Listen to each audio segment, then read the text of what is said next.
ಇಲ್ಲಿ ನಾವು ಏನು ಹೇಳ್ತೇವೆ ಅಂದರೆ ನಮ್ಮ ಮಾನವ ಜೀವನದ ಲಕ್ಷ್ಯ ಏನು ಅಂತ. ಈಗ ನಾರ್ಮಲಿ ನಾವು ಯಾರಿಗಾದ್ರೂ ಕೇಳಿದ್ರೆ ನಿಮ್ಮ ಜೀವನದ ಲಕ್ಷ್ಯ ಏನು ಅಂದರೆ ಅವ್ರು ಬೇರೆ ಬೇರೆ ಹೇಳ್ತಾರೆ. ನನಗೆ ಡಾಕ್ಟರ್ ಆಗಬೇಕು, ಇಂಜಿನಿಯರ್ ಆಗಬೇಕು, ಅದಾಗಬೇಕು, ಇದಾಗಬೇಕು, ತುಂಬ ಮನೆ ಕಟ್ಟಬೇಕು, ಅದಾಗಬೇಕು, ಇದಾಗಬೇಕು. ಆದರೆ ಅದು ಮಾಡಲೇಬೇಕು, ಯಾಕಂದರೆ ಅದು ನಮಗೆ ಬೇಕು. ಆದರೆ ಅದರ ಒಟ್ಟಿಗೆ ನಾವು ಒಂದು ಒಳ್ಳೆಯ ಮನುಷ್ಯರಾಗಬೇಕು, ಬೇರೆಯವರಿಗೆ ನಾವು ಸಹಾಯ ಮಾಡುವ ಹಾಗೆ ಆಗಬೇಕು. ಸೊ ಹಾಗೆ ನಮಗೆ ಅದು ಇರಬೇಕು. ನಮ್ಮ ಜೀವನದ ಲಕ್ಷ್ಯ ಬರೀ ಹಣಕಾಸು ಇದು ಮಾಡೋದು, ಮನೆ ಕಟ್ಟೋದು ಅದಲ್ಲ.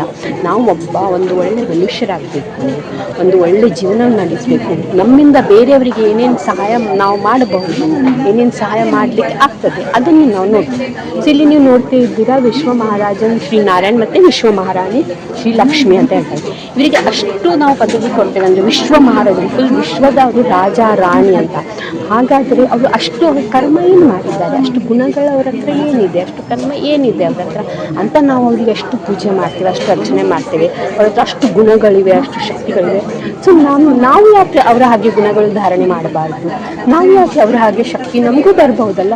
ಸೊ ಅವರು ಹಾಗೆ ಏನು ಮಾಡಿದ್ದಾರೆ ಅಂತ ಅವರ ಅಷ್ಟು ಶಕ್ತಿ ಇದೆ. ಸೊ ನಾವು ಅದನ್ನು ಮಾಡಬಹುದು. ನಾವು ಸತ್ಯುಗದ ಫಸ್ಟ್ ಪ್ರಿನ್ಸಸ್, ನಾವು ಸತ್ಯುಗದಲ್ಲಿ ಬರ್ಬೋದು. ನಾವು ಫಸ್ಟ್ ಪ್ರಿನ್ಸಸ್, ಅವರ ಜೊತೆಗೆ ನಾವು ರಾಜ್ಯ ಮಾಡ್ಬೋದು. ಸೊ ಹಾಗೆ ಮಾಡಲಿಕ್ಕಿದ್ರೆ ನಾವು ನಮ್ಮಲ್ಲಿ ಏನು ಚೇಂಜಸ್ ಮಾಡ್ಬೋದು, ನಮ್ಮಲ್ಲಿ ಏನು ಗುಣಗಳನ್ನು ನಾವು ಧಾರಣೆ ಮಾಡಬೇಕು ಅಂತ ಇದು 1-2 ನಿಮಿಷದಲ್ಲಿ ನಿಮಗೆ ಹೇಳ್ತೇನೆ. ಸೊ ಇಲ್ಲಿ ನಾನು ಪಕ್ಕ ನಿಮಗೆ ಕೇಳಿದರೆ ನೀವು ಯಾರು, ನಿಮ್ಮ ಪರಿಚಯ ಕೊಡಿ. ಸೊ ನೀವೇನು ಹೇಳ್ತೀರಾ? ನಿಮ್ಮ ಹೆಸರು ಹೇಳ್ತೀರಾ? ನನ್ನ ಹೆಸರು ಇದು, ನಾನು ಇಲ್ಲಿದ್ದೇನೆ, ನಂದು ಇದು ಅಂತ ನೀವು ಹೇಳ್ತೀರಾ. ಆದರೆ ಇಡೀ ದಿವಸದಲ್ಲಿ ನಾನು ನನ್ನ ಅಂತ ನಾವು ಇಡೀ ದಿವಸ ಹೇಳ್ತಾ ಇರ್ತೇವೆ. ನನ್ನ ಕಾಲು, ನನ್ನ ಕೈ, ನನ್ನ ತಲೆ, ನನ್ನ ಹಾಗಾದ್ರೆ ನನ್ನನ್ನು ಹೇಳುವವನು ಯಾರು? ಇದು ದೇಹದಿಂದ ನಾವು ಮುಖದಲ್ಲಿ ನನ್ನನ್ನು ಅಂತ ಮುಖನ ನಾವು ಅಲ್ಲ. ನಾವೇನಾದರೂ ಒಂದು ಶಕ್ತಿ ಇದೆ, ಅದು ಶಕ್ತಿ ಹೇಳೋದು ನಾನು. ಅದಾದ್ರೆ ಅದು ಶಕ್ತಿ ಏನು ಅಂತ. ಈಗ ಶರೀರನೇ ಎಲ್ಲ ಆದರೆ ಯಾರಾದ್ರೂ ತೀರ್ಕೊಂಡ್ರೆ ಶರೀರ ಅಲ್ಲೇ ಇರ್ತದೆ. ಮತ್ತೆ ನಾವು ಹೇಗೆ ಹೇಳೋದು ಅವ್ರು ತೀರ್ಕೊಂಡ್ರು ಅಂತ? ಏನಾದರೂ ಶಕ್ತಿ ಅವರ ಒಳಗಿಂದ ಹೋಯಿತು ಅಂತ ನಾವು ಹೇಳ್ತೇವೆ, ಅವರು ಹೋದ್ರು ಅಂತ. ಸೊ ಅದು ಶಕ್ತಿ ಏನಂದ್ರೆ ಆತ್ಮ. ಅದು ಆತ್ಮ ಇದು 2 ಭ್ರುಕುಟಿಯ ಮಧ್ಯಭಾಗದಲ್ಲಿ ಇರ್ತದೆ. ಅದಕ್ಕೆ ನಾವು ಹೇಳ್ತೇವೆ ಆತ್ಮ ಅಂತ. ಸೊ ಆತ್ಮದಲ್ಲಿ 3 ಸೂಕ್ಷ್ಮ ಶಕ್ತಿಗಳು ಇದೆ.